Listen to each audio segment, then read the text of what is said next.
In your schools or the places where you guys are frequenting, okay, in your hangouts and whatever, do you find that most of the parents are practicing this, or are a lot of parents a little bit more accepting of being unfaithful or being impure, let's call it?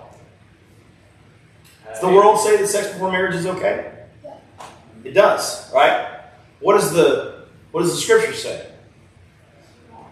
It says you're supposed to wait, right? So again, we have this calling good evil, evil good. It's a great example, okay? So the book of Job starts us off by, which we're starting with today. It says that we should know for ourselves what is good. We shouldn't be looking at people around us. We shouldn't be looking at the society around us. We shouldn't look at, what does everybody else say is okay?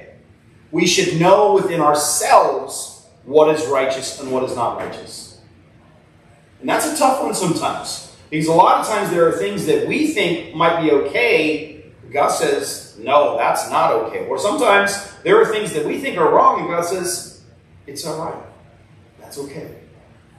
It's kind of crazy, huh? All right. So with that in mind, I want to open up, and I want to do, Ari, can you do...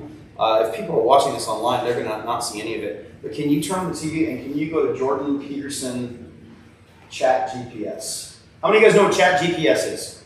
Do you want me to move that? I just roasted bacon and she really wanted to be here, so that's why. So did Karen. Okay. So Karen can watch. Mom, can you move that, please? You want me to move it? Okay. If you would just move it a little bit, that'd be great. Chat GPS. Isaiah, tell what Chat GPS. Oh, does somebody have a hand up? Yeah. Logan? GPS. So you guys know what Chat GPT is, right? It's basically that. Okay. Sorry, So it's Chat GPT. I got the last letter wrong. Sorry. So it's a AI, artificial intelligence, and what it does is it takes information from the internet or sources, and it basically analyzes that information, and then it gives you an answer based on the knowledge it knows to answer your question that you have given. Okay, so Jordan Peterson is going to talk about AI, and there's a specific one that I'm looking for. It's like 5 minutes long. Where did it go? It was just there. Wait, if you move too fast, yeah. No, it was like 5 minutes. Keep going.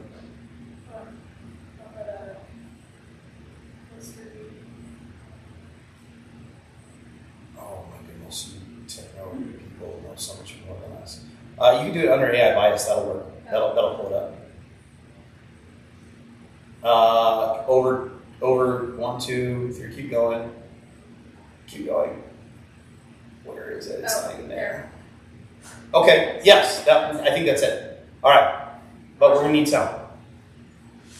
I got it. Just We can learn about chicken nuggets tonight too. that's not chicken Quick nuggets. question. That is not a chicken What nugget. version of Mom, Bible do you use? I currently have the new Jesse, can you please King James version. Dude. Okay, NKJV is fine, and we are open to multiple different versions and translations. I like the NKJV and I like the KJV. Plugged it. I personally use the New American Standard, but there's reasons for that. So if you want to share something out of a translation that's slightly different, I welcome that. Okay, it's good for dialogue. For me, I just bought a Bible, or he bought a Bible, and it just happened to be Christian Standard Version. So Yeah, CSV. Okay, here we go. Till we come over here, the sound bar's not working. Thank you.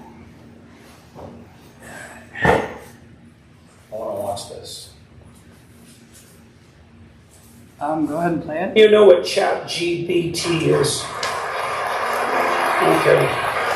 So not very many. So I'll tell you what ChatGPT is, just so you know, because you need to know this. And I don't know what sort of technological revolution this is. Gutenberg press level? It's something like that. This is a big deal. So this AI system, it's a general language processing model, was released about a week and a half ago, and I went and interacted with it. It's an AI system, artificial intelligence system. It basically is trained on, well, a massive corpus of of spoken or of text. So it's derived its models of the world from the analysis of human speech, essentially. It isn't using real world data yet, but that will be happening certainly within the next year. So, and ChatGPT analyzes a very large corpus of text, and that corpus is growing all the time. Now, it's already sophisticated enough. I went on to it last week and I said, okay, some of you know I've written these books, 12 Rules for Life, and then Beyond Order, 12 more rules, because, you can't have enough rules. And I asked it, this is what I asked it to do. I said, write me an essay that's a 13th rule for Beyond Order, written in a style that combines the King James Bible with the Tao Te Ching. That's pretty difficult to pull off, Any one of those things is hard. The intersection of all three, that's impossible. Well, it wrote it in about 3 seconds, 4 pages long, and it isn't obvious to me, for better or worse, that I would be able to tell that I didn't write it. Right. And, okay, and that's pretty impressive, although, maybe not its relationship to what I've written, but the fact that it could do that grammatically perfectly, right, and quite impressive philosophically. I also had it write an essay on the intersection between the Taoist version of ethical morality and the ethics that are outlined in the Sermon on the Mount, which it just nailed, got that dead right, brilliant. Again, it took it about 3 seconds.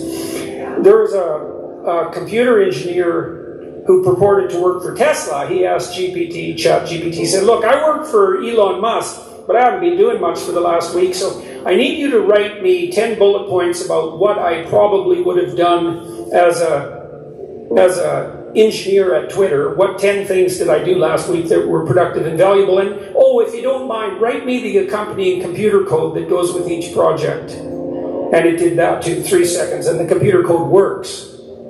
Right, and so that's already there. So then a university professor did this. He thought, that's interesting. Any student will be able to write any essay on any topic with ChatGPT. And someone gave it an SAT, by the way, and it scored about as well as the average student in a well-functioning public university. So that's how smart it is. So that's basically an IQ test. He said, write me an essay, gave it a topic, wrote the essay. He said, now grade it. Said if we can automate the students, we should be able to automate the professors too. And so it provided a complete, comprehensive analysis of its own essay with grade. It wrote, someone else asked it, write the screenplay and describe the characters for the next $900 million Hollywood blockbuster. It's like, bang! Plot, characterizations. Then someone else took the descriptions of the actors and said, generate photorealistic computer images for each actor. And all the AI systems can do that. So I'm going to tell you what's going to happen next. This is going to happen this year. So get ready. Okay, so now we have an AI model that can extract a model of the world from the entire corpus of language. All right, and it's smarter than you, and it's going to be a hell of a lot smarter than you in 2 years. So you can get ready for that too. But it's not that smart yet because it's just a humanities professor at the moment. It doesn't test its linguistic knowledge against the real world. That's what a scientist does, right? You come up with a theory that's linguistically predicated, and then you throw it against the world and see if it sticks. And then the world tells you whether or not your linguistic construction is valid. But the new AI systems will be able to extract out patterns from the world itself, from images and so forth, and then be able to test their linguistic constructions against the world, and so they'll practice just like scientists. And the most advanced models are going to use text and image and action as well, because they'll be able to model human action.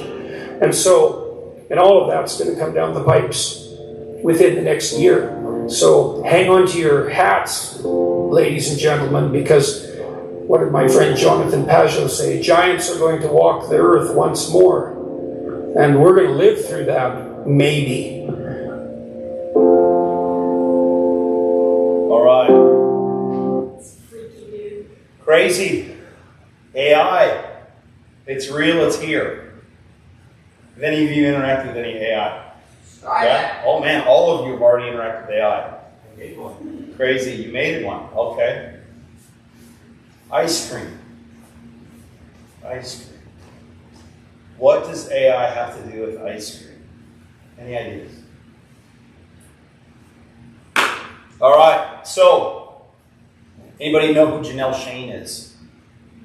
Janelle Shane writes for the AI Weirdness is the name of her blog. She is an expert in AI. She has been working in the field for more than a decade. She has multiple degrees, crossing a bunch of different things. She's a pretty sharp cookie. She, in 2019, started talking about AI. Did a big international thing where she was invited to speak to people, and she was talking about it. But before I talk about some of the things that she shared, and then kind of compared some of that, why do you think I start off with the scripture that talks about Job 34, about us knowing what is right and wrong? All right. Because AI is biased and is made by a certain person. So, Okay.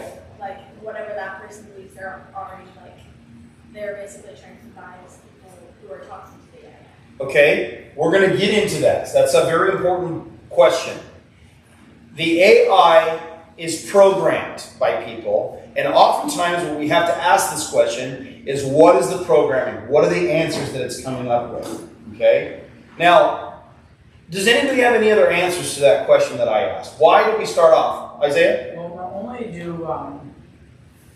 could it be biased towards those who programmed it, but these AIs take information from the internet and create and formulate their responses from there and the general information that it knows.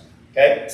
Who is like the dominating force of the internet right now? Mm-hmm. The progressive people. Sure. The ones who are it certainly isn't godly people. Okay. And so when you have those people who are primarily controlling the information that is going onto the internet, that leads to the bias, not only from the people who are building the AI, Okay. but the information that the AI gets it from. We saw a practical application of this just recently, right? Let me give you an example. Several years ago, the FBI, there was a rumor that began to circulate. Somebody approached one of Trump's senior people, and they said, hey, you need to know about this thing called the Hunter Biden laptop. Does anybody know about this? Hunter Biden is Joe Biden's son. He has a laptop. Brought it in to get it serviced. Basically, some people came in, confiscated the laptop from law enforcement. They said we have reason to believe that this has evidence on it of illegal stuff. And essentially what happened is a copy of it was made, and there was a lot of illegal goings on here. At the very least, pictures of him with firearms. He's not allowed to have a firearm because he's in possession of a felony. A picture of him doing drugs with prostitutes. Okay, so this is going on.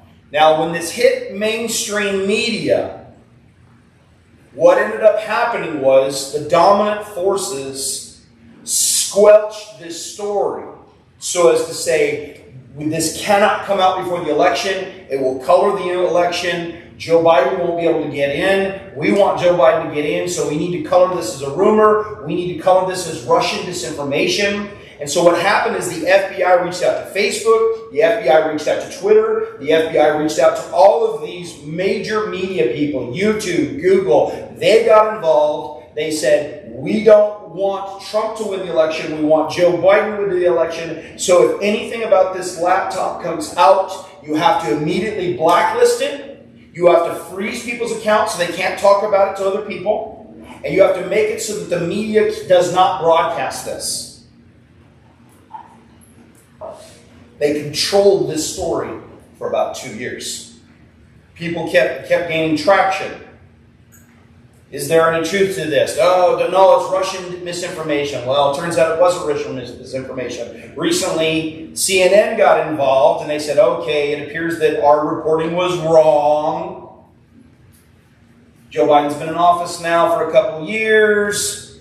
Apparently, the Hunter Biden laptop is genuine. It wasn't Russian misinformation. We got this wrong. But that's not really important because Joe Biden won the election. That's essentially what CNN said. Okay?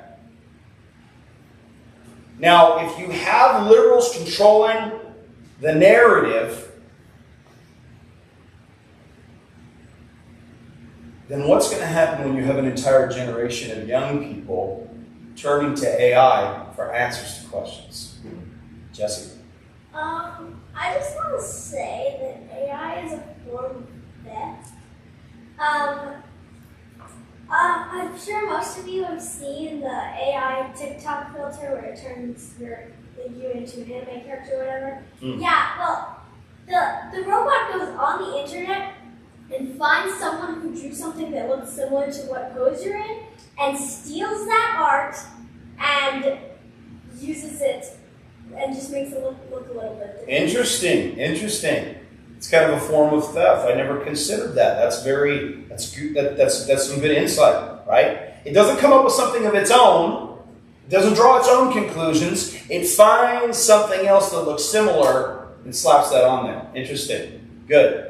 Now, the reason why I brought up Job 34, White, so did you have some, or Logan, did you have something you wanted to add on why I brought up Job 34?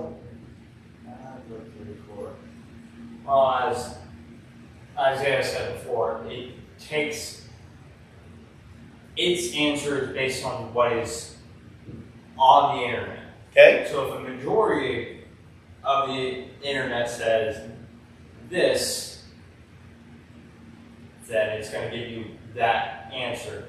It does not know what's right and wrong or anything like. It doesn't even have morals. You're absolutely right. It goes off of what it can find, and it's going to answer with that. So the reason why Gutenberg is such a big deal, did you hear when Jordan Peterson was talking about Gutenberg? Who knows what Gutenberg is? Go ahead, Ezekiel. He created the printing press. The printing press, right? Now, why is that such a big deal, the printing press? Just for its gaming coach, that one. That's the only reason, that's the only reason I know what Gutenberg. Okay. So why was the Gutenberg printing press such a big deal? Ezekiel? You were allowed to read Bible that and books. Okay, so before the Gutenberg printing press, you had to have a hand-copied version of the Bible. And usually you had to understand the language that the Bible was written. Up until that point, it had predominantly been written in Latin, right?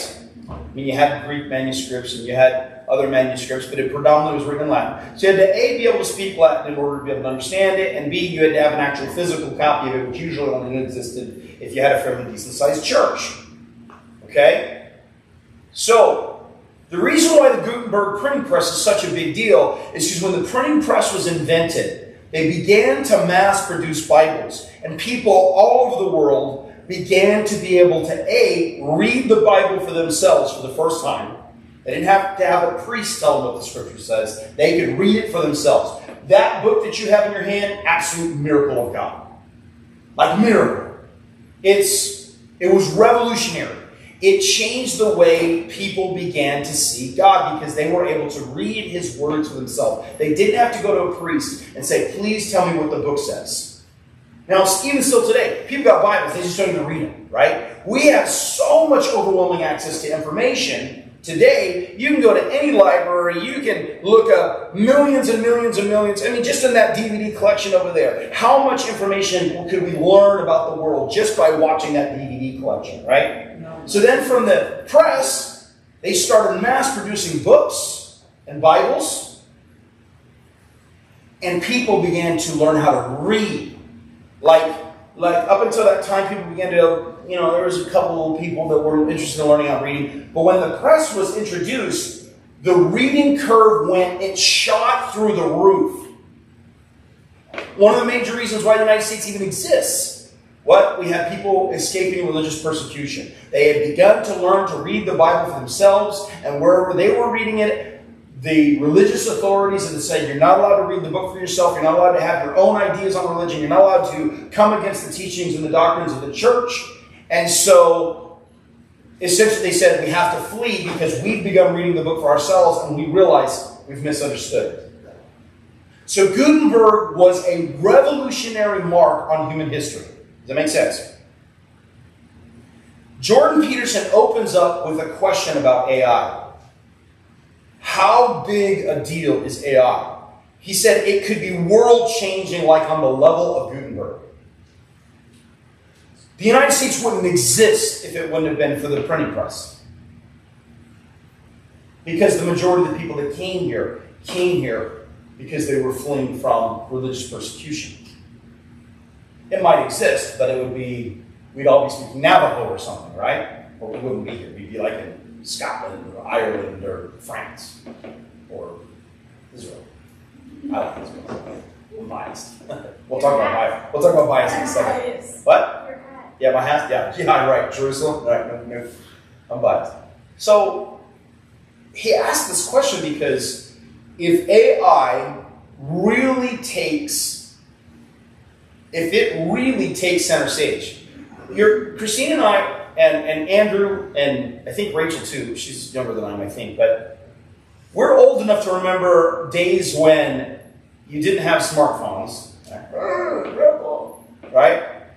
You didn't have a smartphone, so you couldn't just go, Siri, blah, blah, blah, blah, blah. You couldn't ask that question, right? If you had a question, you had to either go to some other person and talk to them, or you had to go, if you had a computer, maybe you could go to internet, You've Got Mail, the old AOL Online. Probably you guys aren't too young to remember that as well, right?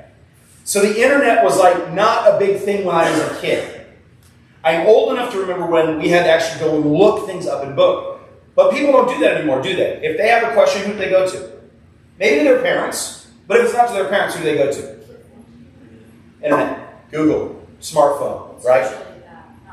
It's usually that, right? Not the parents, exactly.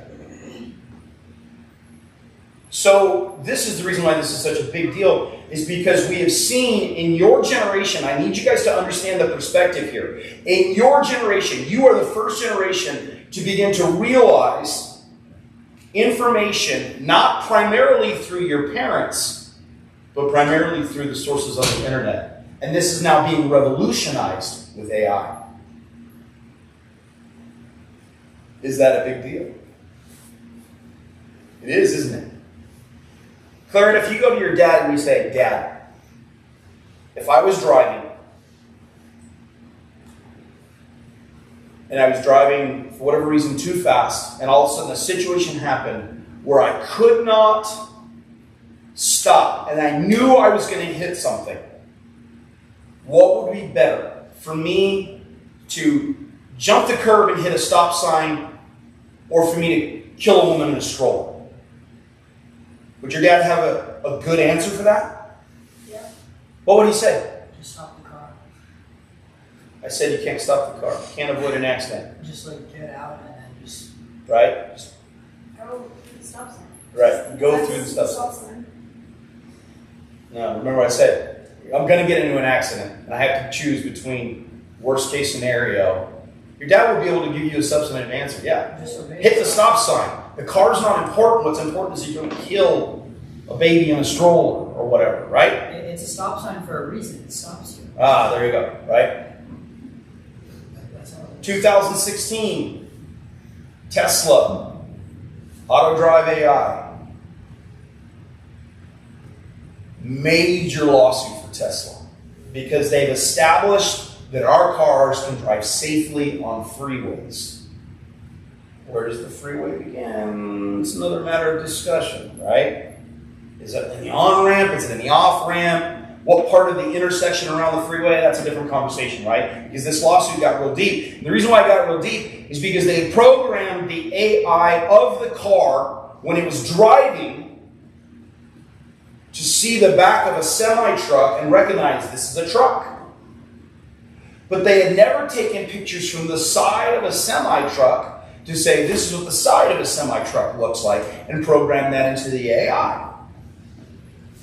So when you had a major semi-truck pull out, a guy decided he was going to use the auto drive feature. He turned it on at an intersection, getting ready to turn onto the freeway, And the AI saw that things were clear, and a truck came out in front of her, but because it was long and rectangular, it thought it was a billboard or a traffic sign. And it said, go ahead and proceed at a high rate of speed to merge with traffic on the freeway. The AI did not know the difference between a semi and a road sign. It only knows what's programmed into it. Consequently, you had 2 people die of that. Now, whose fault is that? Is it the driver because he didn't know any better? The truck's fault. The truck's fault because he made a lawful left-hand turn? It's the car manufacturer. Is it Tesla's fault because they programmed the AI? It's the parents' fault. I don't know. I don't know what the answer to this question is, okay? But I wanted you guys to know about this because you guys are going to be the generation. They are, if you will see the Waymos all around us, right? The automated self-driving cars. You'll see them all over the freeways if you're driving on them. They're trying to get it so that cars can drive themselves. You can do whatever. You can be on your phone. You don't need to worry about it. You just push the button and the car takes care of the rest. They argue that it's going to be safer than human driving. The way Ari drives, I believe it. Bro, 300. Okay, I'm a safe driver. I'm just scary. So what does this have to do with ice cream? Go ahead. What would you say, Logan? Not to do with ice cream, but maybe self-driving cars aren't the best thing because it's AI, it's artificial intelligence. It does not have common sense or anything like that. Right. So It doesn't have. it does what it's told, it does not. So again, with that example, okay, it's just a billboard. It thinks it's just a billboard. It's just doing what it's been told. Okay. You know that's not a billboard. I'm not going to drive into that. So check this out, guys. The reason why I bring Job 34:4 in this. Job 34 says that we should know what is right and wrong. We should know that in ourselves. We should ask the elders that are before us. We should learn from other people made in God's image to have an understanding of what is right and wrong. But your generation has been taught, your generation is being taught and even being brainwashed, dare I say, to believe that you go to your parents kind of after the fact. Go to Google first. Isn't that what you said? You go to Siri first. Siri, what's the answer to this question? Right? My parents didn't know anything. My dad doesn't even know how to work his own TV, right? I have to work it for him. My kids know this. I have days where me and the TV, we just don't get along. Sometimes my hands are so fat I can't work the buttons. You guys have to know what you believe. It's important for you guys to have a moral stance on things. And I want to share a thing about ice cream with you guys. All right? So I brought up Janelle Shane. Janelle Shane is her name. She is an AI researcher. She writes a blog called AI Weirdness. And she was invited by a major ice cream manufacturer to try and begin to come up with some better ice cream flavors. They said, we want you to try to help us come up with better ice cream flavors. We've done all kinds of stuff. So what she did was she partnered with a middle school, and they had 1,600 middle school students begin to write down any kind of ice cream flavor you could imagine, right? So these are middle school students. So they're putting whatever they can to try to come up with ice cream flavors, right? So they put this into an algorithm. An algorithm, somebody help me describe what an algorithm is. You guys all know what that is? An algorithm? It's a pattern. Pattern, okay. So it's a combination of patterns that are recognized by programming, right? Software, coding. So they said, we want you to help us come up with some good creative ideas on ice cream. So they got these 1,600 middle school students to try to come up with all kinds of different flavors, right? And then they spit all these 1,600 different ideas into an AI model, and the AI model came up with 3 brand new flavors of ice cream. I'm going to read them to you. This actually happened, by the way. Pumpkin trash break. Little pumpkin, little trash, And a little break. and a break. Like a car break. Yep. Peanut butter slime. Oh. This is the computer coming up with this. Peanut butter. Sounds like a 5-year-old. Peanut butter slime, right? Strawberry cream disease. Was that the new form of blood plague? Yeah, I don't know. So these are a couple of the flavors that AI came up with, right? Now, obviously, if you were Baskin Robbins or Ben and Jerry's, right? If you're one of these major ice cream manufacturers and somebody came back to you with peanut butter slime, you'd be like, whoa, back up. Come on. Right? That wouldn't work. Why? Because the AI doesn't understand that would taste awful. The AI doesn't understand that you can't mix flavors like trash and pumpkin. Right? So, what do we do with this? Maybe it does, but she's trying to kill us. Maybe. What happened? What went wrong? What happens in movies when there's AI? Can anybody tell me a movie with AI? Terminator. All right. What happens in the movie with Terminator? Basically, they take over the world. Take over the world. They blow up the world. Judgment Day, right? Yeah. Good. Logan? Can't remember the name of the movie, but HAL 9000. HAL 9000. Okay. All right. Turns evil, tries to kill everybody in space. Bummer. Sucks to be Hal. Well, maybe it's better to be Hal than Hal's enemy. They eventually kill Hal. Okay. Jesse? The Mitchells versus the Machines. What happens with the AI and Mitchells versus Machines? The AI gets jealous of another AI and so it tries to take over the world. AI gets jealous of another AI, right? Okay. Does anybody remember Will Smith in iRobot? Am Right. I the only one who remembers The Matrix? The Matrix, right? Yes. Come on, people. What happened to the Matrix, Isaiah? Oh man, we're gonna be here hours. Okay, what happened with AI in the Matrix? He was the one. So when somewhere in the late 19th century, when after humans celebrated discovering AI, the AI started to threaten the humans a little bit. And so the humans decided, the AI was powered by solar energy, and so the humans thought that by scorching the earth, ergo blocking off the sun, that it would, make the AI die off. But, to quote Morpheus, fate, it seems, is not without a sense of irony. Okay. And so, hang on! AI decided that they were going to start farming humans because humans generate a lot of bioelectricity. Bioelectricity and heat, that's they right. put them into a simulation to keep the humans complacent. A lot to that, keeping humans complacent. I The wonder Matrix is not a movie, it's a documentary. Yeah. All right, Logan, any other ideas, movies? Have you guys ever seen the movie Meet the Robinson? Yes. Little hat. Oh yeah, the little The hat. little hat is that, that's artificial intelligence. I know it's- Doris? No, Doris, it's yeah, Doris. Doris. Oh yeah, Doris.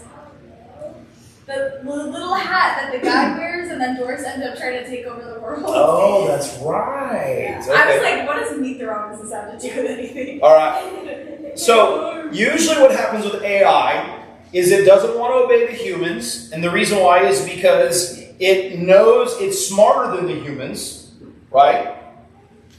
And not only is it smarter than the humans, but eventually it has its own ideas, its own agendas, its own goals, and its own morality.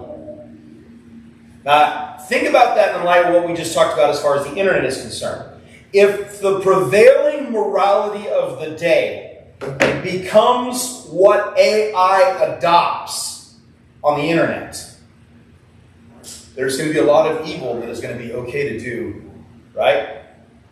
One of the most frequented areas of concern for internet providers is how many people go to watch violence on the internet or to plan violence on the internet or to support really wacky conspiracy theories on the internet. Interesting that. All right. So, let's talk about a couple of examples of the most advanced AI systems. I want to tell you guys about a couple of things that were wacky that happened. One of the things that happened was, I talked to you about the Tesla Autopilot. I'm going to talk to you about two more. One of them was Amazon's resume sorting AI. Has anybody heard about this one? So Amazon, big bucks, right? They consulted a firm and they said, look, we are growing so fast and there's so much going on and so many people get laid off or fired or hired. We need to find a way to automate this, make it easier. Our HR bills are ginormous and we want to cut down on how many HR representatives we have, and we want to try to find we want to try to automate our HR system to figure out who we can hire for the best examples, right? So the AI firm says, okay, we can do this. They get a contract going on, and they say, okay, what we're going to need from you is resumes of your most successful people that we can use as types to teach the AI what we're looking for in the ideal employees. Sounds good, right? That's right. So they do all this. The AI begins to get programmed. They program it. They begin to execute it. And they start getting their first batch of clients. It's great. Start getting some more clients. And things are working well. And next thing you know, they're putting it into full steam mode. And all of a sudden, comes out, the AI is not hiring any women. It's not hiring any females. Ha! Oh, was that out loud? Yes, that was out loud. Why isn't the AI hiring any girls? What's up? So they go back to the firm and they're asking the firm, they're like, what the heck? And next thing you know, it becomes a big class action lawsuit. Amazon is discriminating against females, right? Amazon's not hiring females. So then Amazon goes back to the people that wrote the software and they're like, hey, what the heck? What's going on? And so what had happened is they didn't realize that when they asked for their samples, the people gave them the best samples. They selected all males. And so anytime when a resume was given to get hired by Amazon, if it had, for example, like Women's Soccer League, rejected. If it had Women's Society of Engineers, kicked out. If it had anything to do with one gender, the AI software, because it had recognized all of these ideal candidates, it kicked out the females inadvertently. What is this an example of? Obviously, it's sexism. Bias. That's right. Bias. So AI has automatic bias in it, and this is a problem. And one of the things that they're talking about is the issue that we have here is AI will try to produce something for you, but you have to be able to give it the right questions. And if you don't give it the right questions, it's problematic. Would you guys like to watch another video? Yeah, sure. Okay, Ari, I want you to do a search for TED Talks. This one's about 3 minutes long. Oh, wait. No, that's not the right one. Go to TED Talks, I'm sorry.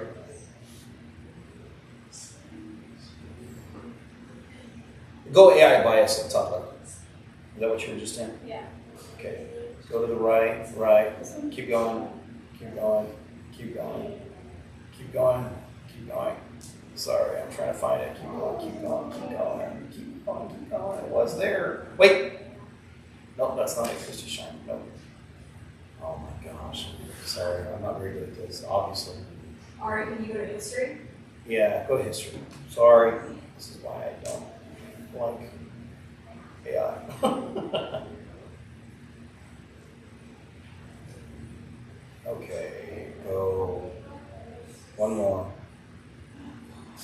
There she is. Danger of AI is weirder than you think, Janelle Shannon. So this is the lady I was just talking about. She's going to talk to you about the Amazon car crash. It's With about 3 thyroid minutes eye long. disease, I hid from the camera. Yes.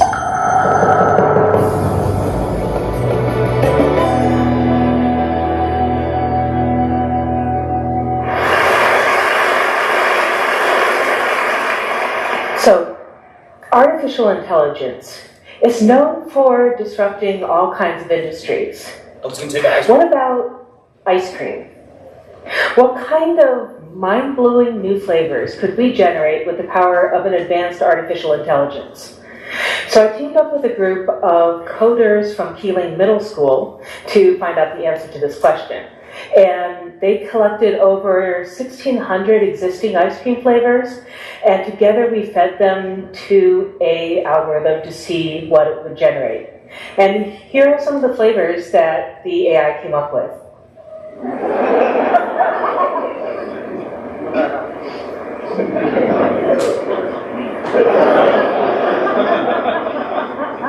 These flavors are not delicious, as we might have hoped they would be.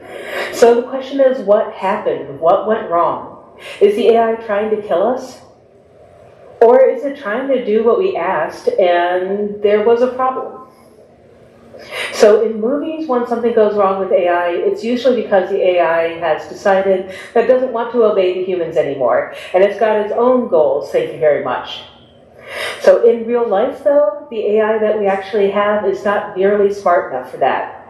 It has the approximate computing power of an earthworm, or maybe at most a single honeybee. And actually probably maybe less. Like, we're constantly learning new things about brains that make it clear how much our AIs don't measure up to real brains. So today's AI can do a task like identify a pedestrian in a picture, but it doesn't have a concept of what the pedestrian is beyond its collection of lines and textures and things. It doesn't know what a human actually is. So will today's AI do what we ask it to do? It will if it can, but it might not do what we actually want. So let's say that you were trying to get an AI to take this collection of robot parts and assemble them into some kind of robot that can get from point A to point B. Now, if you were going to try and solve this problem by writing a traditional style computer program, you would give the program step-by-step instructions on how to take these parts, how to assemble them into a robot with legs, and then how to use those legs to walk to point B. But when you're using AI to solve the problem, it goes differently. You don't tell it how to solve the problem. You just give it the goal, and it has to figure out for itself, via trial and error, how to reach that goal. And it turns out that the way the AI tends to solve this particular problem is by doing this. It assembles itself into a tower and then falls over and lands at point B, and technically, this solves the problem. Technically, it got to point B. The danger in AI is not that it's going to rebel against us. It's that it's going to do exactly what we ask it to do. So then the trick of working with AI becomes, how do we set up the problem so that it actually does what we want? So this little robot here is being controlled by an AI. The AI came up with the design for the robot legs and then figured out how to use them to get past all these obstacles. But when David Haas set up this experiment, he had to set it up with very, very strict limits on how big the AI was allowed to make the legs, because otherwise,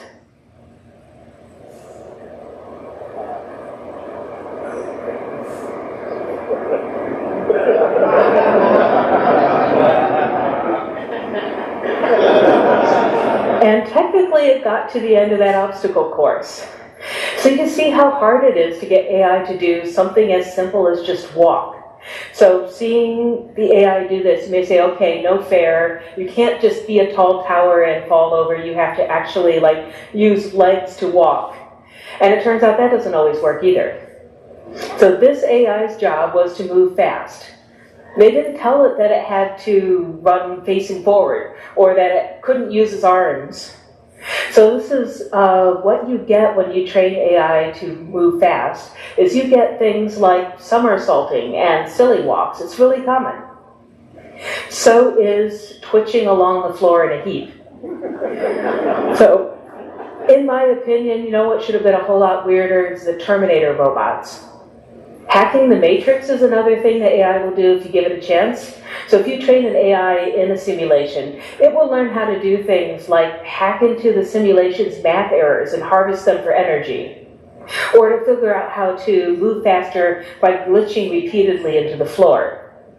When you're working with AI, it's less like working with another human and a lot more like working with some kind of weird force of nature. And it's really easy to accidentally give AI the wrong problem to solve. And often we don't realize that until something has actually gone wrong. This is Frank. He runs a sustainable camping supply business. He's smiling because FedEx is growing its fleet of electric vehicles. So here's an experiment I did where I wanted the AI to copy paint colors, to invent new paint colors given the lists like the ones here on the left. And here's what the AI actually came up with.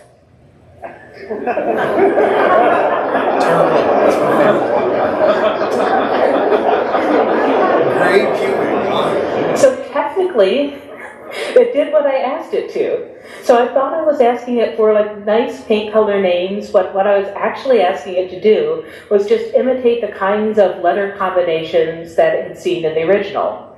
And I didn't tell it anything about what words mean or that there are maybe some words that it should avoid using in these paint colors. So its entire world is the data that I gave it. Like with the ice cream flavors, it doesn't know about anything else. So it is through the data that we often accidentally tell AI to do the wrong thing. So this is a fish called a tench. And there was a group of researchers who trained an AI to identify this tench in pictures. But then when they asked it what part of the picture that it was actually using to identify the fish, here's what it highlighted. Yes, those are human fingers. Why would it be looking for human fingers if it's trying to identify a fish? Well, it turns out that the tench is a trophy fish. And so in a lot of the pictures that the AI had seen of this fish during training, the fish looked like this. And it didn't know that the fingers aren't part of the fish. So you see why it is so hard to design an AI that actually can understand what it's looking at. And this is why designing the image recognition in self-driving cars is so hard, and why so many self-driving car failures are because the AI got confused. I want to talk about an example from 2016. There was a fatal accident when somebody was using Tesla's autopilot AI, but instead of using it on the highway like it was designed for, they used it on city streets. And what happened was a truck drove out in front of the car, and the car failed to brake.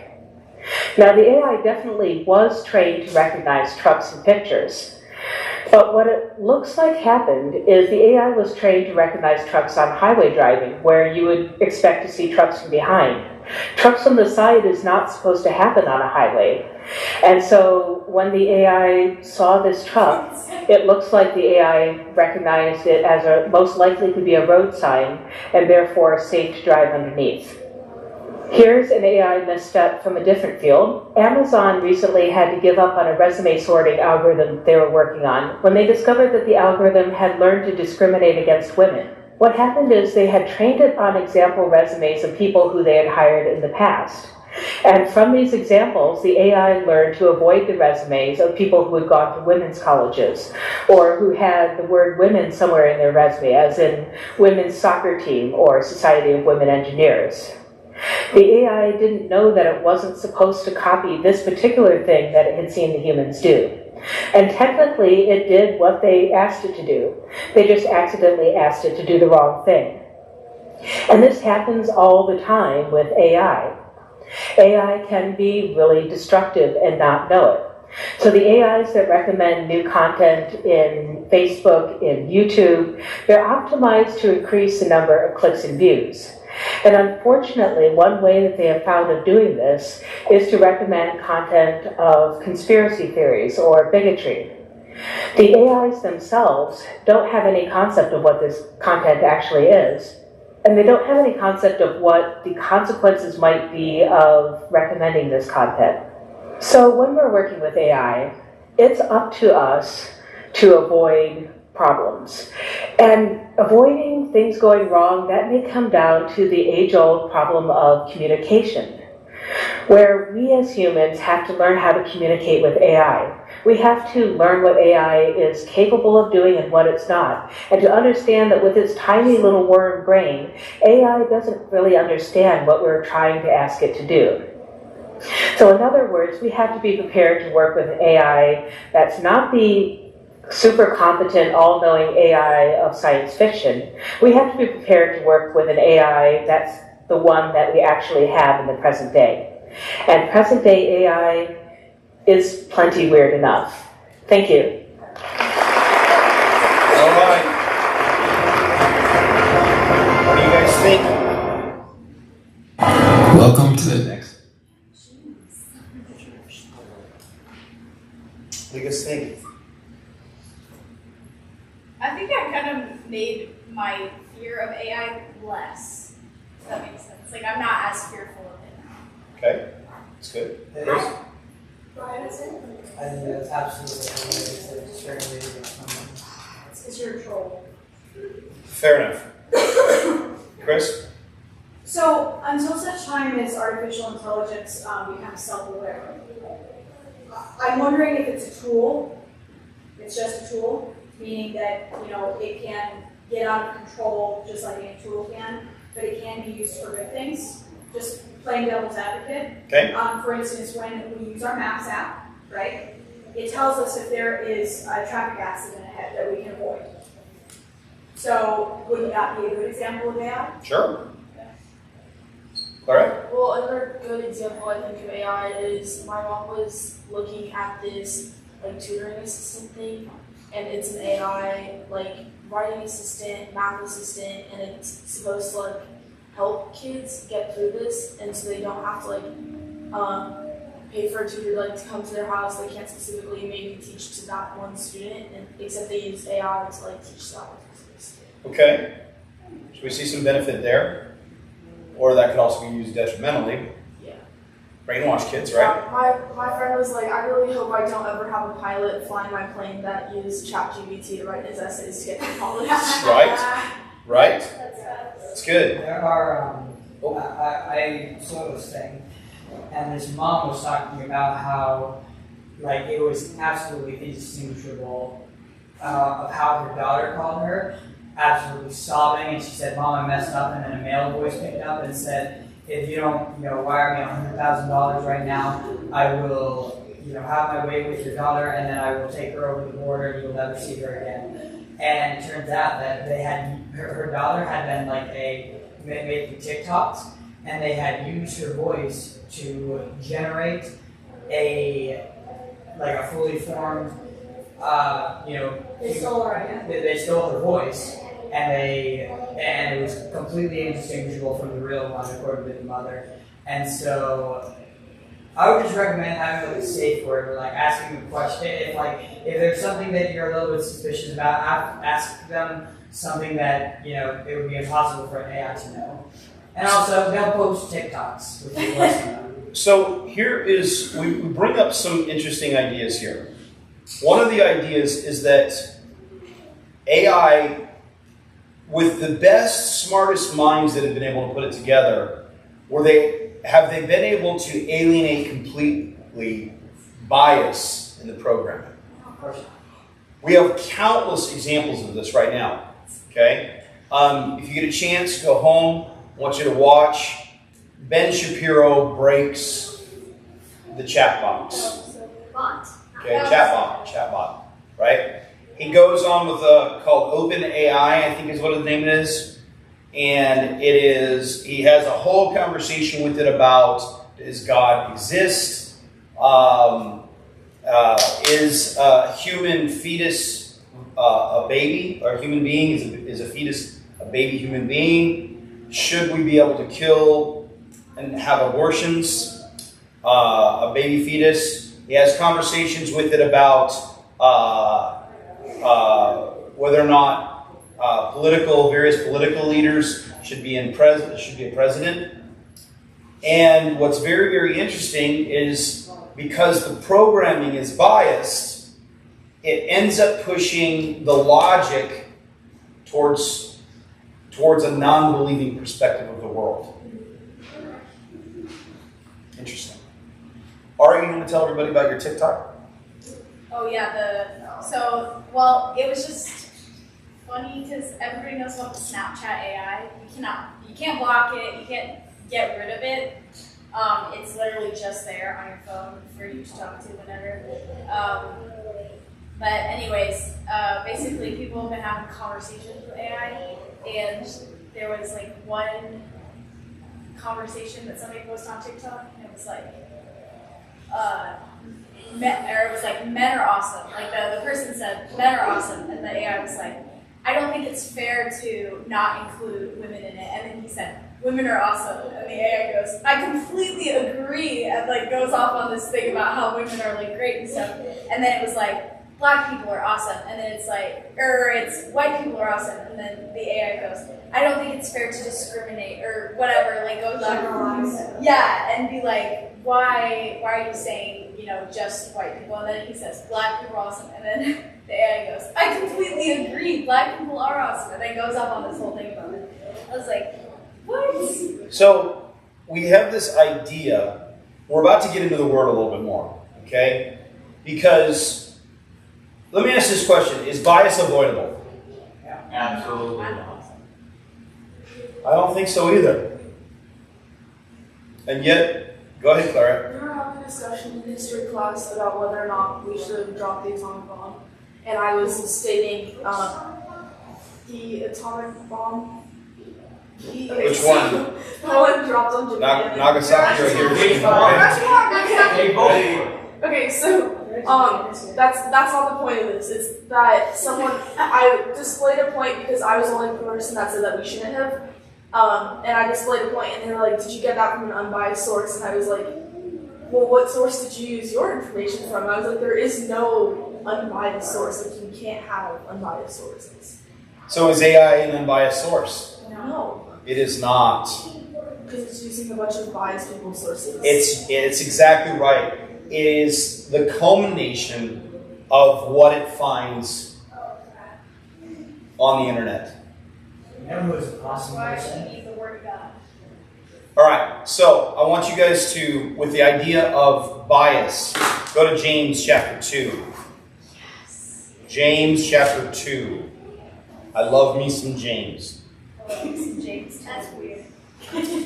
Don't make it weird. Don't make it weird. Everybody did it. All right, James chapter 2. I want to look at verse 1, and I'm going to probably call on one of you to read it out loud. So if you don't have it in front of you, who's got their digital scriptures on them? James chapter 2. James chapter 2, verse 1. Logan, will you read that, please?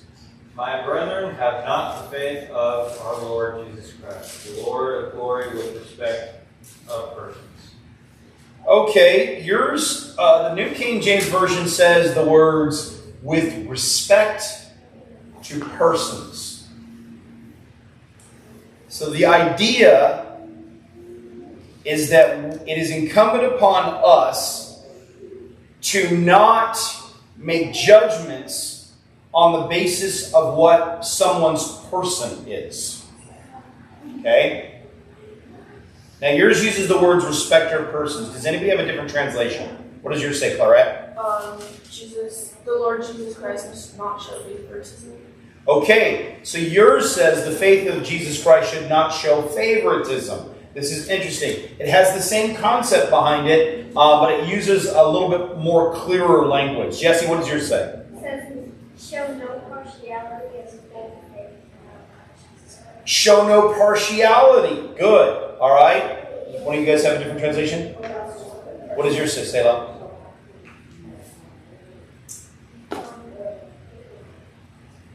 Two more. Yeah, partiality, yeah. Okay, so yours uses partiality as well. So here's the idea, is that if I, as a human being, the ideal is that I don't have any bias. Why is James correcting and telling people not to have bias, not to show favoritism, not to show to be a respecter of persons. You guys understand what I mean by when I say respecter of persons? And we've all experienced it, right? Okay? There's this guy, he's on the internet, you can watch him, and he's kind of interesting. And he likes to park his super nice car out there and to try to like see if he could get some help from people and see what happens. And like he pretend like he got a flat tire, pretend like he needs some gas money or whatever, and he tries to see how people respond to him because A, he's black, and B, because he has a very expensive car, right? So it's interesting because he's putting this out there and he records it from kind of like private, and so what'll happen is like he'll find, does everybody here know what a gold digger is? It's like he'll find people that'll come in, they'll be like trying to help him out, because they think he's got a lot of money, right? Or sometimes somebody will come along and they'll be like, I'm not helping you, you're probably a drug dealer or whatever, right? Because they're a respecter of persons. They're seeing something and they're drawing conclusions automatically without knowing the situation or the circumstance, right? So it's kind of interesting that he's doing this because what he is pointing out is that inherent in all of us are some kinds of bias. And he's trying to help people overcome those biases through his entertainment factor, right? Who can tell me some other kinds of examples where you have either seen or can imagine like somebody being very biased? Logan? Say job interview. So if let's say a homeless guy is trying to get a job. Okay. He doesn't look the best, and he also doesn't have the best clothing. Okay. Your parents also plays a big role in whether or not if they're going to hire you. Okay. Now, if you're, again, homeless and you look really nice, like you just lost your home and you're now looking for a job, you look fairly nice. Which one do you think is going to probably have a better chance of getting you? Sure. They're both homeless. Right. Just one looks better groomed than the other. Okay. Good example. Give me another example. Another example. Wait. What's that? Wait. Ooh, weight. All right. Let's talk about that one. That's a big one.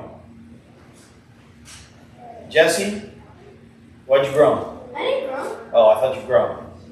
What do you mean by weight, Christine? Whether someone is overweight or maybe even severely underweight, although that's not as common. I think they're probably, just if someone is heavy. Okay. I know that they probably experience some bias in some form. Okay. Like, there's an assumption of laziness, there's an assumption of overeating, there are assumptions immediately made because of their weight. Okay. Right. Okay. Have you ever experienced that? Have you ever even indirectly been guilty of looking at somebody and being like, oh my gosh, yes. Look at that person. That person's probably really lazy. That person probably eats too much or whatever, right? This is an idea of bias. Now, the reason why I bring bias into this conversation about AI is because what all of our technology is proving to us is that no matter how good we design the technology, it's going to have inherent flaws in it because we are the one that are giving it the directions. How does AI overcome the human problem of bias? How can it do that when we even can't do it ourselves?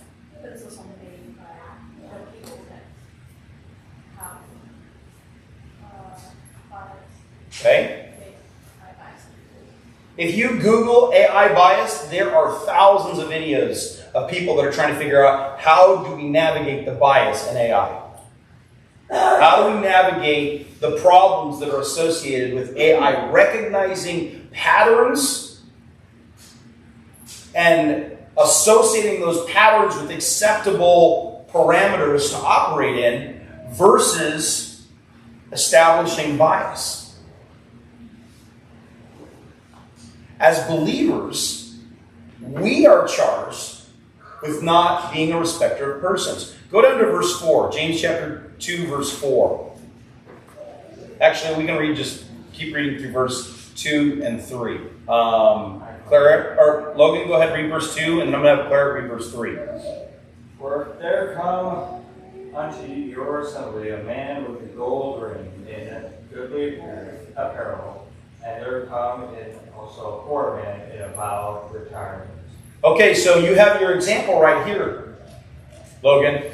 You got somebody who comes into your church and they have got the gold ring, they are dressed nice, they've got the high dollar clothes, right? And you got somebody else who comes in and they're kind of ragged, their clothes are dirty, maybe they look like it's the only pair of clothes they got, right? What does verse 3 say, Clarette? If you show special attention to the man wearing fine clothes and say, "Here's a good seat for you," but say to the poor man, "You stand there or sit on the floor by my feet," have you not discriminated among yourselves and become judges with evil thoughts? Ooh. Verse 3, correct? She read verse 3 and 4. Okay. Just from what I have on my version, just to clarify, this is kind of old writing, so in this case, gay means happy or something like that, not modern day. Sure. So it says, this is just verse 3. And ye have respect to him that weareth the gay clothing, and say unto him, Sit thou here in a good place, and say to the poor, Stand there thou, or sit here under my footstool. Okay? He says you've made distinctions within yourself. You have said within yourself, you're good, you're not good. And here's the problem that is coming out of AI. God has commanded us through James, and we're going to read a couple other verses here. God has commanded us through James not to make distinction, in this instance, on the basis of outward appearance. Right? There was a song by a group that I do not like, but this is a little bit old, going back in my day. It's called Free Your Mind. You ever hear that song? Free Your Mind. Don't be so shallow. Talks about a woman who's wearing very, very tight clothes and high heels and short shorts and short skirts. And what it says is, free your mind. Don't be so shallow. Just because I'm wearing these things doesn't mean I'm a prostitute.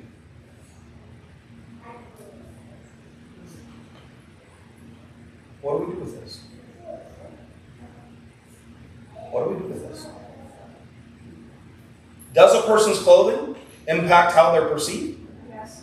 It does, doesn't it? Do you think a woman who is constantly walking around and she has very, very tight clothing or very, very, what we might say, immodest clothing, do you think that in the minds of people around her, she is going to be perceived as a chaste woman? Chaste? Everybody understand that word, chaste? Pure? Innocent? Do you think that she's going to be judged automatically as being a hoochie? I'm trying to find a word here that I can't be overly. A loose or an immoral woman? A skank? Okay, I don't know what you guys want. What do you guys say? How do you guys say it? What do you guys say? A promiscuous. Okay, that's very professional of you. A promiscuous woman. Yes, I like that. It's very formal, right? Wait, for the girls just tight clothing? Yeah. Most people will call her a slut or Okay, a slut. Okay. That's just what people would say. Our just cuts right through the, yeah. Okay. So what I'm getting at here is that, number one, we are called not to have biases, but number two, there is something in the human brain that can recognize patterns of behavior and associate those patterns, but is put in check when it says, but the Word of God says I shouldn't judge this person on the basis of their outward appearance. Maybe this woman has gone through some things. Maybe this individual has been very blessed financially, so therefore they can afford clothes, and maybe they actually have a lot more money than they're even letting on, and they give it away. Maybe this person that looks so or by outward appearances, maybe this person sells everything they have to give it to the poor. Maybe this person's a lot more virtuous than I am. As human beings, we have the ability to discern, to decipher, to make a righteous judgment about situations. But an AI does not have that. It's only going to look at the data en masse and say, this is what everybody else is saying about this topic. What about truth? Where do you get that from? Where do I get what? That God's word is truth. From His Word. Okay, from His word. Good. Self-fulfilling. But I'm also biased. Let's go to John chapter 17.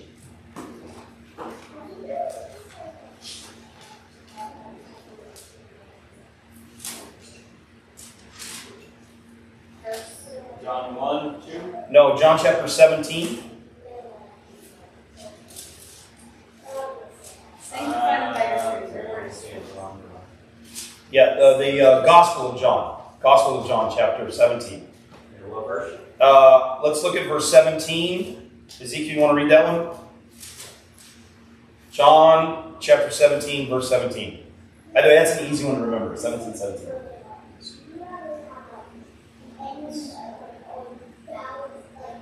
Sanctify them in the truth. Your word is the truth. As you sent me into the world, so I sent them into the world. Okay, notice what he says there. Sanctify them in the truth. Your word is truth. Now, this is Yeshua, Jesus speaking. And he is praying. This is the high priestly prayer. And he's praying over his disciples. And he's asking the Father, he's telling the Father, these disciples that you've given to me, I've taught them, I've raised them up. I need you to sanctify them in your word because your word is truth. There's something about truth that cleanses, that purifies. There's something about truth that helps. Before you can even approach God, you have to be honest first, right? You have to be honest about your sin, right? How can an unrighteous person enter into his presence? They first have to be able to acknowledge, right? I've sinned. I acknowledge I'm not worthy to stand here before you. They have to humble themselves, right? So he says that we want them to be cleansed by the truth. I hope you guys are connecting what I'm putting together here. I want them to be cleansed by the truth, but your word is truth. Can an AI derive truth by reading billions and billions and billions of texts of information on the internet? It can't make a distinction. If it can't tell the difference between the backside of a truck and the front side of the truck, how is it going to be able to make a logical understanding about what is truth? About moral decisions? What I'm getting at is that it is very important for your generation to begin, A, to understand how do we come about understanding truth, and B, how do we process that in a way that is moral. You cannot get that from an AI source. AI might be able to give you lots of information about it. If you Google Ben Shapiro breaks the chat bot, it's very interesting because it asks it a series of moral questions, and it says, we don't know, that's up for you to decide, essentially. We can't give you any information, that's a personal decision for you. What are we going to do when the AI begins to say, all of the relevant data says that there is no God? Notice I use the word relevant there, because it's going to dismiss data that doesn't support the general biases of the people that program. I have more thoughts on this, but we're almost out of time. Chris? Do you have practical applications for how they can navigate a world in which AI is now a reality? No. Now that I agree with this, I'm just being sarcastic. I operate with the internet. You operate with the internet. I've never completely forbid you for internet in You forbid none of the in perpetuity, right? Yeah, I don't think you can live a week without it. Oh, he has. Trust me, he's gotten into trouble, and he has. What do you guys think? Practical application. Laurie? I don't think. Well, I don't think AI is necessarily like a bad thing. I just think that it depends on how you use it. Because I have seen people like use AI for good things, especially like the tutoring stuff. Okay. AIs will be able to like help kids with certain stuff, but in the negative sense, kids have also been able to cheat through it. You know what I mean? I think in a practical application, at least for me, what I've been doing since I've always known AI as a thing, especially since Siri came out. I think as long as you're not using it for the most important things, like if I say, play this song for me in the car, whatever, like that's me trying to drive safely or whatever. But if you're using it for, is there a God that exists, right? I think staying in God's word will ultimately provide you with the correct bias, if that makes sense. Like since we discernment. Since we will know what is true, if an AI is trying to bias us, because AI does try and gaslight us and stuff. Sure. So if we know that, then we won't be persuaded. Good. But we'll still be able to use it for like the things that we do need. We have a lot of social factors to consider here too, don't we? Like, what do you do when people prefer their phones or their computers or their iPads? Did you guys watch in that thing when Jordan Peterson was talking about, and it had that girl, and she was sitting on the floor, and she had a keyboard, and she had her visor, and she had all these screens around her. She had 0 interactions with other human beings. What do you do? Is that healthy human development? And yet, that's exactly what is happening to this generation. We have generations of people that are so absorbed with their phones, they would rather, you can have a table full of 10 teens, and they won't talk to each other at all. They can't have a face-to-face conversation. They can't handle a face-to-face conversation.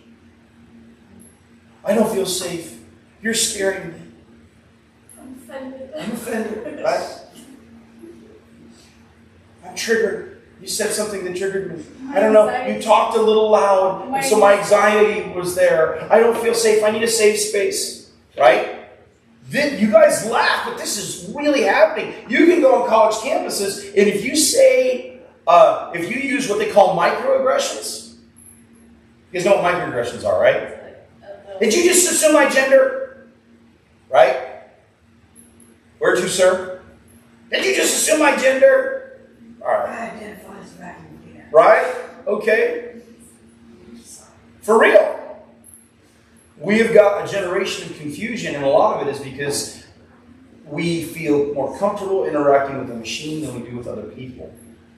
That is not healthy. That is not beneficial.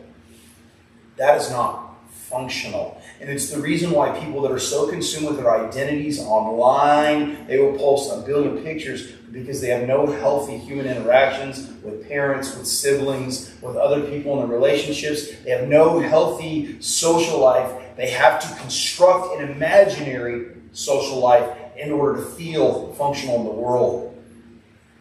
We have got to be able to be discerning about the ways we interact with AI. We have to be discerning about the ways that we're interacting with technology and the internet. And we have to make sure that we have healthy relationships with people around us. Amen? Yes. Amen. Christine, and then we're listening to Bills. Well, so you and I did grow up without the internet. And the only option, there were just a couple of options if you had a question, any question at all.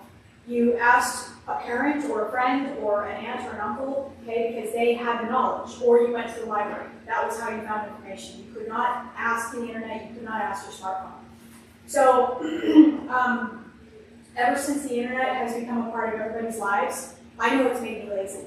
So I've actually tried to get away from that habit, and so if I have a question, I actually try to find a person to ask that question.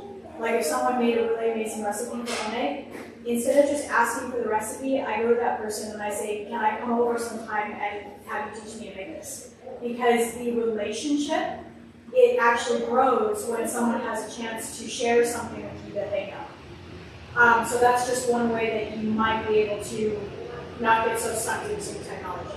It's just Awesome. try to build those relationships. Guys, I don't want you to hear from me that I'm saying technology is evil. That's not what I'm saying. What I want you guys to hear from me is that we have to have healthy interactions with technology. And what I want you to hear from me is that we have to be discerning about what our interactions with AI are. What I want you to hear from me is that you guys are a generation that has to be able to recognize these things. You have to be able to discern them. And most importantly, if your worldview is not grounded in the truth claims of Scripture, you are going to be easily led astray when AI is being manipulated by the man who is to come. And if you don't know about the man that is to come, the man of perdition, the man of lawlessness, the man that will deceive the whole world, it is coming. And I believe that he will use technology to his benefit. It is a tool, but it is a tool that can be wielded against the entire planet. Okay? Questions or thoughts before we close? Anybody have anything they want to share or ask? Don't be shy, don't be embarrassed, don't be scared. So you want to say it or should I? Don't be scared. You want to say it or should I? Go ahead. What color is your toothbrush? What color is a toothbrush? What color is your toothbrush? My toothbrush is white and blue. White with a bad. White and blue. What does that mean? It's an RTC thing. None of you will get it. All right, white and blue. This. Like Israel. What's that? Like Israel. Yes. And I specifically received a red, white, and blue one because it was the color of Israel. After we pray, you guys are welcome to swim, or you can take off if you need to. Let's close in prayer. Is there anything I can pray for anybody about? Does anybody here need any prayer? Does anybody know anybody needs any prayer? Yes, Clara. So my friend's moving across the entire country, and so, yeah, well, I prayed for her to have safe moving, but also that it's just like really hard because she's been my friend for like 5 years now, and so like seeing her move that far away, like no way to go see her. Yeah. That's tough. Losing friends sucks. And you're not losing them, but I hear what you're saying. Yeah. Yeah. Well, she doesn't have a phone yet either, so it's like no way to communicate with her at all. So. They have this thing called pencils and addresses. Give her your address and say, write me a letter sometime. Here's my email address when you gave it to me. All right, we'll pray for you, friend. We'll pray for you and your relationship. Right? The anniversary where my cousin died in a car crash is coming up, and I'm gonna pray for her family. Okay. Okay. All right. That's it. All right. Ezekiel, anything? No? Selah? You over there meditating? Taking it in, absorbing? All right. Let's close in prayer, guys. Father, thank you for these youngsters, Lord. You know my heart goes out to them. They're going to fight battles. They're going to navigate the difficulties of the world. And we know that there are a lot of things that are being used to try to corral them into a system of control and to try to orchestrate dominion over their lives. We know the adversary is sneaky in how he tries to enslave people, Lord, and we know that many people are enslaved, many people are addicted, Lord, many people are chained. And so I pray for liberty, Lord. I pray for the captives who be liberated. I pray that people that may have biases, Lord, that all of us, and whatever our biases are, Lord, that we be freed from those. Lord, that we would be discerning. Father, I pray that you would help us to be discerning. I pray that you would help us, that you would guide us, that you would lead us into a better understanding of what a healthy relationship looks like with others. Lord, I pray that you would cause us to be able to cause us to be able to be good judges of things, that we be discerning of things, Lord, and that you would help us to have healthy balances and healthy boundaries with technology, God. I pray specifically over Weitzel's cousin's family, died in a car accident. I pray that you would be with them, Lord. I pray that you would help them to remember her, Lord, and to celebrate her life, Lord, and to be able to consider their own mortality and their own relationships on the other side of eternity, Lord. I pray over Clarette, that she's losing a friend to another part of the country, God, and I pray that you would help them to be able to find a way to stay in touch. God, I pray that you would help her to be able to not grieve so much over her friend's loss, Lord, but that you would be a friend for her in the midst of that loneliness, Lord. I pray that you would help them to be able to stay connected over the distance. God, I pray over these guys, and I just ask that you lead them closer to you, and I pray that they would continue to engage with you in everything they think and they say and they do. Help them to lift you up and to build you up and to build your kingdom. In the name of your Son, Yeshua, Jesus the Christ, I pray. Amen. Amen. All right, guys, there's more pizza over there. Thank you for coming tonight. If you've got a bail, no big deal. I want to say thank you to everybody for coming and being part of this. In 2 weeks, we've got another one scheduled. So it'll be good. It'll be good, guys. Grab some food, please, before